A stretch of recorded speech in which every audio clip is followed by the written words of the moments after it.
Across the red drifts and mail-clad forms, two figures glared at each other. In that utter desolation, only they moved. The frosty sky was over them, the white, illimitable plain around them, the dead men at their feet. Slowly through the corpses they came, as ghosts might come to a tryst through the shambles of a dead world. In the brooding silence they stood face to face. Both were tall men, built like tigers. Their shields were gone, their corselets battered and dinted. Blood dried on their mail. Their swords were stained red. Their horned helmets showed the marks of fierce strokes. One was beardless and black-maned. The locks and beard of the other were red as the blood on the sunlit snow. "Man," said he, "tell me your name, so that my brothers in Vanaheim may know who was the last of Wulfhere's band to fall before the sword of Heimdall." "Not in Vanaheim," growled the black-haired warrior, "but in Valhalla will you tell your brothers that you met Conan of Cimmeria." Heimdall roared and leaped, and his sword flashed in deathly arc. Conan staggered, and his vision was filled with red sparks as the singing blade crashed on his helmet, shivering into bits of blue fire. But as he reeled, he thrust with all the power of his broad shoulders behind the humming blade. The sharp point tore through brass scales and bones and heart, and the red-haired warrior died at Conan's feet. The Cimmerian stood upright, trailing his sword, a sudden sick weariness assailing him. The glare of the sun on the snow cut his eyes like a knife, and the sky seemed shrunken and strangely apart. He turned away from the trampled expanse where yellow-bearded warriors lay locked with red-haired slayers in the embrace of death. A few steps he took, and the glare of the snow fields was suddenly dimmed. A rushing wave of blindness engulfed him, and he sank down into the snow, supporting himself on one mailed arm, seeking to shake the blindness out of his eyes as a lion might shake his mane. A silvery laugh cut through his dizziness, and his sight cleared slowly. He looked up. There was a strangeness about all the landscape that he could not place or define, an unfamiliar tinge to earth and sky. But he did not think long of this. Before him, swaying like a sapling in the wind, stood a woman. Her body was like ivory to his dazed gaze, and save for a light veil of gossamer, she was naked as the day. Her slender bare feet were whiter than the snow they spurned. She laughed down at the bewildered warrior. Her laughter was sweeter than the rippling of silvery fountains, and poisonous with cruel mockery. "Who are you?" asked the Cimmerian. "Whence come you? What matter?" Her voice was more musical than a silver-stringed harp, but it was edged with cruelty. "Call up your men," said he, grasping his sword. "Yet though my strength fail me, they shall not take me alive. I see that you are of the Vanir. Have I said so?" His gaze went again to her unruly locks, which at first glance he had thought to be red. Now he saw that they were neither red nor yellow, but a glorious compound of both colors. He gazed spellbound. Her hair was like elfin gold. The sun struck it so dazzlingly that he could scarcely bear to look upon it. Her eyes were likewise neither wholly blue nor wholly gray, but of shifting colors and dancing lights and clouds of colors he could not define. Her full red lips smiled, and from her slender feet to the blinding crown of her billowy hair, her ivory body was as perfect as the dream of a god. Conan's pulse hammered in his temples. "I cannot tell," said he, "whether you are of Vanaheim and mine enemy, or of Asgard and my friend. Far have I wandered, but a woman like you I have never seen. Your locks blind me with their brightness. Never have I seen such hair, not even among the fairest daughters of the Aesir. By Ymir." "Who are you to swear by Ymir?" she mocked. "What know you of the gods of ice and snow, you who have come up from the south to adventure among an alien people?" "By the dark gods of my own race," he cried in anger. "Though I am not of the golden-haired Aesir, none has been more forward in swordplay. This day I have seen 80 men fall, and I alone have survived the field where Wulfhere's reavers met the wolves of Bragi. Tell me, woman, have you seen the flash of mail out across the snow plains, or seen armed men moving upon the ice?" "I have seen the hoarfrost glittering in the sun," she answered. "I have heard the wind whispering across the everlasting snows." He shook his head with a sigh. "Njord should have come up with us before the battle joined. I fear he and his fighting men have been ambushed. Wolf here, and his warriors lie dead. I had thought there was no village within many leagues of this spot, for the war carried us far, but you cannot have come a great distance over these snows, naked as you are. Lead me to your tribe, if you are of Asgard, for I am faint with blows and the weariness of strife. My village is further than you can walk, Conan of Cimmeria, she laughed. Spreading her arms wide, she swayed before him, her golden head lolling sensuously, her scintillant eyes half-shadowed beneath their long silken lashes. Am I not beautiful, O man? Like dawn running naked on the snows, he muttered, his eyes burning like those of a wolf. Then why do you not rise and follow me? Who is the strong warrior who falls down before me? She chanted in maddening mockery. Lie down and die in the snow with the other fools, Conan of the black hair. You cannot follow where I would lead. With an oath the Cimmerian heaved himself up on his feet, his blue eyes blazing, his dark scarred face contorted. Rage shook his soul, but desire for the taunting figure before him hammered at his temples and drove his wild blood fiercely through his veins. Passion fierce as physical agony flooded his whole being, so that earth and sky swam red to his dizzy gaze. In the madness that swept upon him, weariness and faintness were swept away. He spoke no word as he drove at her, fingers spread to grip her soft flesh. With a shriek of laughter, she leaped back and ran, laughing at him over her white shoulder. With a low growl, Conan followed. He had forgotten the fight, forgotten the mailed warriors who lay in their blood, forgotten Njord and the reavers who had failed to reach the fight. He had thought only for the slender white shape which seemed to float rather than run before him.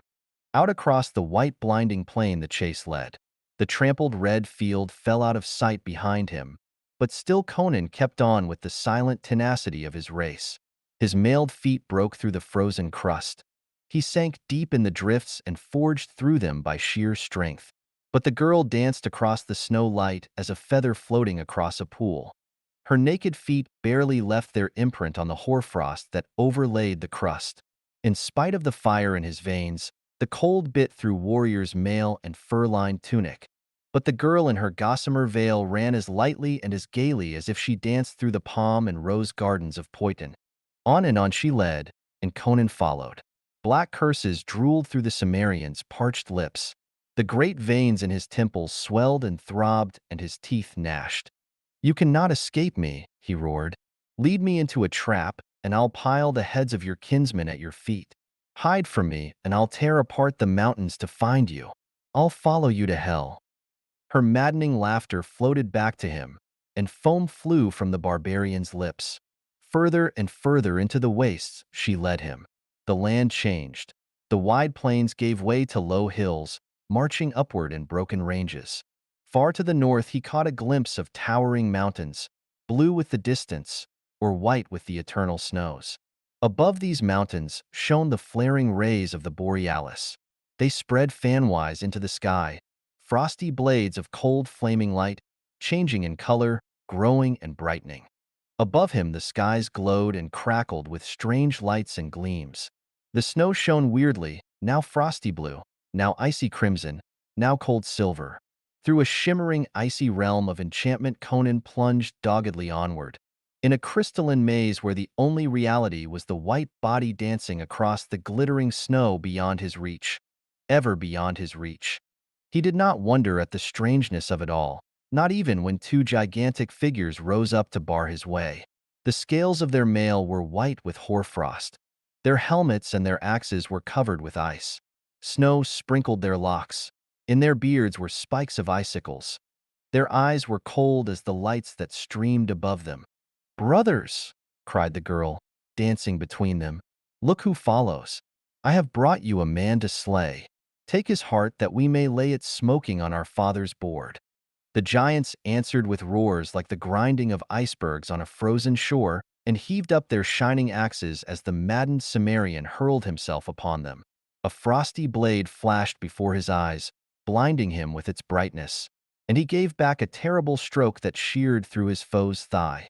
With a groan the victim fell, and at the instant Conan was dashed into the snow, his left shoulder numb from the blow of the survivor, from which the Cimmerian's mail had barely saved his life. Conan saw the remaining giant looming high above him like a colossus carved of ice, etched against the cold, glowing sky. The axe fell, to sink through the snow and deep into the frozen earth as Conan hurled himself aside and leaped to his feet. The giant roared and wrenched his axe free, but even as he did, Conan's sword sang down. The giant's knees bent, and he sank slowly into the snow, which turned crimson with the blood that gushed from his half-severed neck. Conan wheeled, to see the girl standing a short distance away, staring at him in wide-eyed horror, all the mockery gone from her face. He cried out fiercely, and the blood drops flew from his sword as his hand shook in the intensity of his passion. "Call the rest of your brothers," he cried. "I'll give their hearts to the wolves. You cannot escape me." With a cry of fright, she turned and ran fleetly. She did not laugh now, nor mock him over her white shoulder.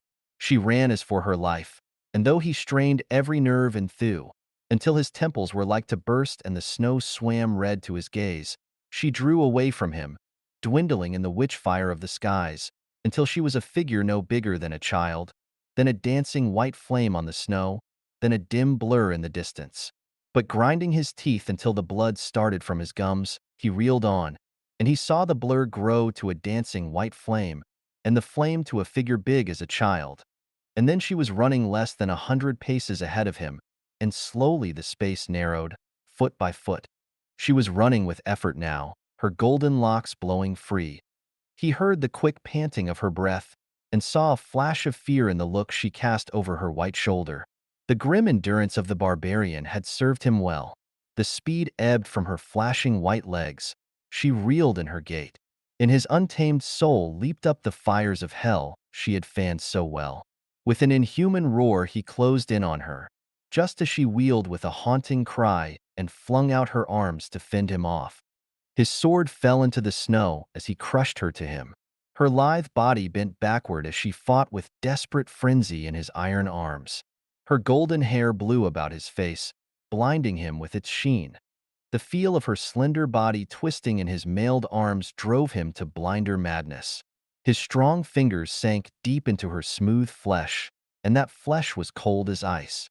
It was as if he embraced not a woman of human flesh and blood, but a woman of flaming ice. She writhed her golden head aside, striving to avoid the fierce kisses that bruised her red lips. "You are cold as the snows," he mumbled dazedly. "I will warm you with the fire in my own blood."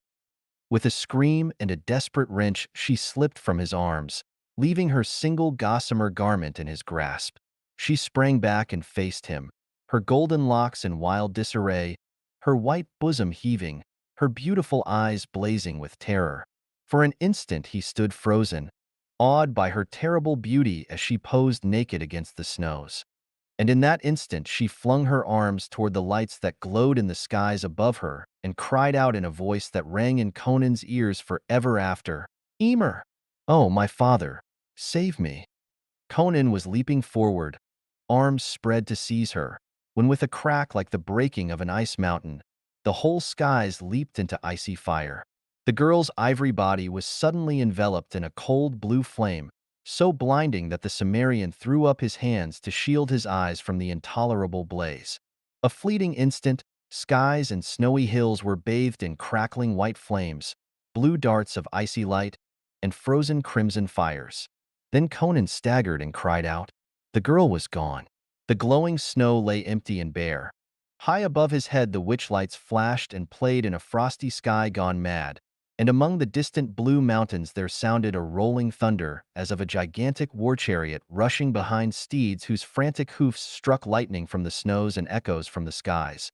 Then suddenly the borealis, the snow-clad hills and the blazing heavens reeled drunkenly to Conan's sight. Thousands of fireballs burst with showers of sparks, and the sky itself became a titanic wheel which rained stars as it spun. Under his feet the snowy hills heaved up like a wave, and the Cimmerian crumpled into the snows to lie motionless. In a cold, dark universe, whose sun was extinguished eons ago, Conan felt the movement of life, alien and unguessed. An earthquake had him in its grip and was shaking him to and fro, at the same time chafing his hands and feet until he yelled in pain and fury and groped for his sword. He's coming to Horsa, said a voice. Haste! We must rub the frost out of his limbs, if he's ever to wield sword again. He won't open his left hand, growled another. He's clutching something. Conan opened his eyes and stared into the bearded faces that bent over him. He was surrounded by tall, golden-haired warriors in mail and furs. Conan, you live. By Crom, Njord, gasped the Cimmerian. Am I alive? Or are we all dead and in Valhalla? We live, grunted the Aesir, busy over Conan's half-frozen feet. We had to fight our way through an ambush, or we had come up with you before the battle was joined. The corpses were scarce cold when we came upon the field. We did not find you among the dead, so we followed your spoor. In Ymir's name, Conan, why did you wander off into the wastes of the north? We have followed your tracks in the snow for hours. Had a blizzard come up and hidden them, we had never found you. By Ymir. Swear not so often by Ymir, uneasily muttered a warrior, glancing at the distant mountains. This is his land, and the god bides among yonder mountains, the legends say. I saw a woman, Conan answered hazily. We met Bragismen in the plains. I know not how long we fought. I alone lived. I was dizzy and faint. The land lay like a dream before me. Only now do all things seem natural and familiar. The woman came and taunted me. She was beautiful as a frozen flame from hell. A strange madness fell upon me when I looked at her, so I forgot all else in the world. I followed her. Did you not find her tracks? Or the giants in icy mail I slew? Njord shook his head. We found only your tracks in the snow, Conan. Then it may be I am mad, said Conan dazedly. Yet you yourself are no more real to me than was the golden-locked which who fled naked across the snows before me. Yet from under my very hands she vanished in icy flame. He is delirious, whispered a warrior. Not so, cried an older man, whose eyes were wild and weird. It was Atali, the daughter of Ymir, the frost giant. To fields of the dead she comes, and shows herself to the dying. Myself when a boy I saw her, when I lay half slain on the bloody field of Woolraven.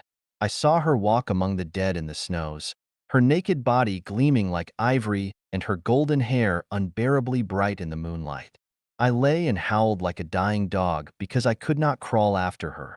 She lures men from stricken fields into the wastelands to be slain by her brothers, the ice giants, who lay men's red hearts smoking on Ymir's board. The Cimmerian has seen Atali, the frost giant's daughter. Bah, grunted Horsa. Old Gorm's mind was touched in his youth by a sword cut on the head. Conan was delirious from the fury of battle. Look how his helmet is dinted. Any of those blows might have addled his brain. It was an hallucination he followed into the wastes. He is from the south. What does he know of Atali? You speak truth, perhaps, muttered Conan. It was all strange and weird. By Crom? He broke off, glaring at the object that still dangled from his clenched left fist. The others gaped silently at the veil he held up, a wisp of gossamer that was never spun by human distaff.